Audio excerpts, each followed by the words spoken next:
suma bopp dégg naa mu ne dégg naa ci yeneen télé mooy ku bëgg a gagné dossier judiciaire doo jël El Hadji Diouf 30 ans de barre.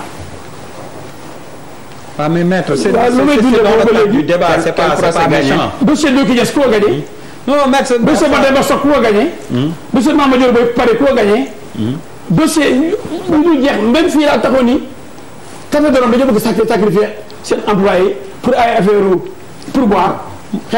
Maître, boo fi nekkee di cité combien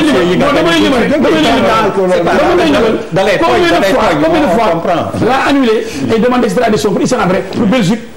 Non, maître, on a compris. Même Ablaye, bi Franck Timis ñëwee fii. Non, damay tontu nag. Franck Timis bu ñëwee xam nga pétrole bi dama ànd ak ñu ne contre Sénégal. Moo tax yéen may ma tontu droit de réponse la. Une minute, s'il te plaît. Depuis ça, oui. Ablaye, s'il te plaît, d'accord. Temps bi jeex na depuis longtemps. Boo moytul tey émission bi kay dagg. Une minute. Franck Timis bu ñëwee fii. Non, waxin la, c'est pour qui la. Ablaye, Franck Timis bu ñëwee fii. mais waxuñu waxu Franck Timis. Avant mu jël El Hadji Diouf lu wax. Je vais prendre le meilleur avocat du Sénégal. On laisse répondre. Vous vous rappelez où sont les plaintes? man plainte bi mu ko déposé. bi mu ne je vais prendre le meilleur avocat du Sénégal. loolu Franck bi wax. ci la sa ngeen gis ni jël na El Hadji Diouf. xam nga ko woon de. waaw nga wax lan kon deuxièmement. jeex na moo la jeex na dama déposé plainte Ablaye. dama woo presse bi yëpp tribunal. loolu laa ne ma lu titré El Hadji Diouf tient son 11 de départ. wala xanaa presse bi am na mémoire. Baba Aïdara Malick Gakou Ousmane Sonko professeur Malick Ndiaye Abdoul Mbaye. mais 11 éléments ma déposé plainte bi. mais plainte bi nag boobu. est-ce que man maa ko war a allez c'est bon maître. Monsieur Tourben, on a compris. Maître, merci beaucoup. Meilleur avocat, Timis.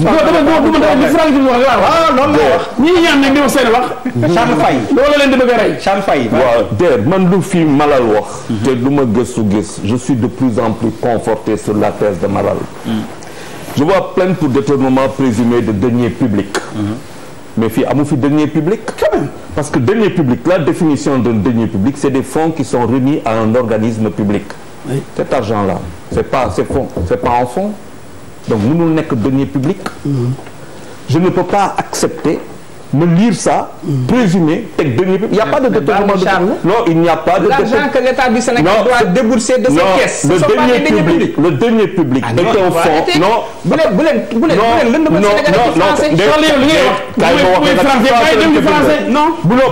faites je suis désolé. Non, mais moi je t'ai écouté.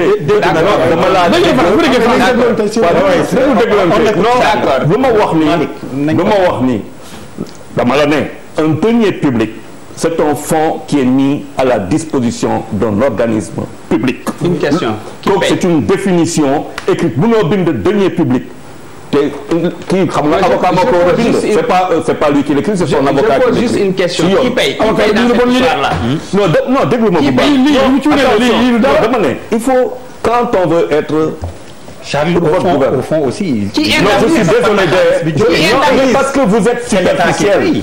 Quand on écrit une lettre qui porte plainte, Sonko ne peut pas l'écrire, c'est son avocat qui l'écrit et lui il met une signature.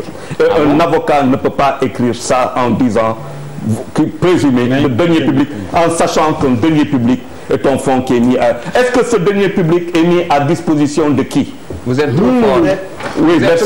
Ah oui, ça on l'a toujours dit. La deuxième chose. Non, je deuxième chose. Oui, la deuxième chose. Et c'est là quand je dis c'est une affaire privée. À qui on doit payer les 94 milliards? Bonne question avec la lay poser. Est-ce que il y a eu intermédiation de Sonko ou d'un bureau se rapprochant de Sonko auprès de la famille? Non. Oui, ni à travers de Mercalès. Il dit non, Maître El Hadji Diouf dit si. Alors vous me posez la question. Deux réponses proposées. Mais ñun tam ci émission bi lañu bokk. Si on vient def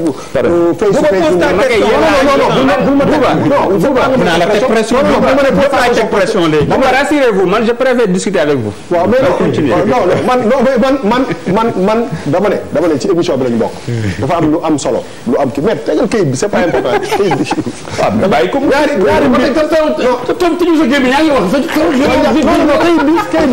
da may déstabiliser. mënu may wax nga téye kay bu def nii. dama koy téye du ma ko teg. ma ne daal ma téye sama. du ma ko teg dama ko teg mukk du ma ko teg. pourtant booy wax ne dañu naan ñoo di teg. waaye ni kii dara da may déstabiliser en fait. non mais teg ko rek ñu waxtaan. fii du ay kii tamit. du tribunal ma may ko ko. mais nee na da koy dem. mais kay du ma téye nii. bu ma reposé. non parce que li ñuy wax nii c'est très sérieux. c'est très sérieux. voilà moo tax ñu war a ñu war a bañ ci tëgante ay làmmiñ ak waxante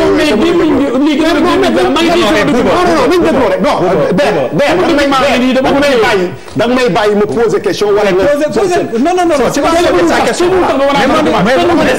dama ne non c'est pas pour faral dama ne buuba yëkkati kayit bi dama ne non parce que d'ailleurs booy wax mu jël kii ma ne ko mais da nga may déstabiliser dama déglu comme ni ma koy déglu parce que c'est sérieux parce que y a pas de caméra te caméra bi fu mu ne di wane document xam nga ni ñuy def après dañuy def séance yoga non dama ne y a pas de souci parce que man bi ñu commencé dama laajte ñaari question yoo xam ne jotuma sama réponse bu njëkk bi moom mooy 94 milliards yooyu ñu wax est-ce que mooy valeur réelle normale bi nga xam ne état bi war na ko dédommager famille bi c'est très important est-ce que attends xaaral rek déedéet dama ne 37 000 francs le mètre carré est-ce que ça équivaut ak li ñu waroon ak non valeur normale bu terrain bi fu mu nekk est-ce que c'était 1000 francs dana tontu mais non bàyyi leen ma terminer rek boo paree nga terminer yéen waxu moom ñoom ñaar ñëpp laa ko kii ñaari loolu question boo xam ne c'est très très très très important pour man bu ñu beneen bi moom mooy si li nga xam ne moom mooy implication Ousmane Sonko si dossier bi moom mooy lan mooy que est-ce que implication Ousmane Sonko ci dossier bi dafa doon wax mbiru xam nga tam c'est très difficile quand les gens ils parlent non président il faut ñu dégloonte quoi non mais dëggantaan gaañ il faut ñu dégloonte respectante ku ne déglu sa morom dama ne dossier bi nga xam ne Ousmane Sonko impliqué wu na si par rapport ak famille ñi ñu waroon dédommager est-ce que la somme bi ñu doon wax 94 milliards la wala c'était moins ñaar question yu leer la yoo xam ne réponse yu leer lañ ci laaj est-ce que Sonko li mu doon xeex 94 milliards la wala moins Malick question bu simple la s'il te plaît Malick tontu ñu est-ce que Sonko bi muy conseil waaw bi bu mujjee bi doo ma ci tontu de manière très rapide oui s'il te plaît très rapide bi mooy normalement du 94 milliards la état du Sénégal waroon na fay ndax loolu mooy wane ne deal bu rëy la ndax mètre carré bi c'était évalué à ce temps-là à 1000 francs pourquoi ils ont voulu dédommager à hauteur de 37 000 francs c'est là où se trouve le premier problème La deuxième chose, les 94 milliards, j'ai expliqué comment ils l'ont scindé. Non, Mali, je suis désolé. Question Sonko doon xeex. La valeur c'était quoi? C'était 94 milliards, voilà 1000 francs multipliés par le nombre de mètres carrés. C'est très simple. Réponse bi dafa simple. Bon, dama ne bon,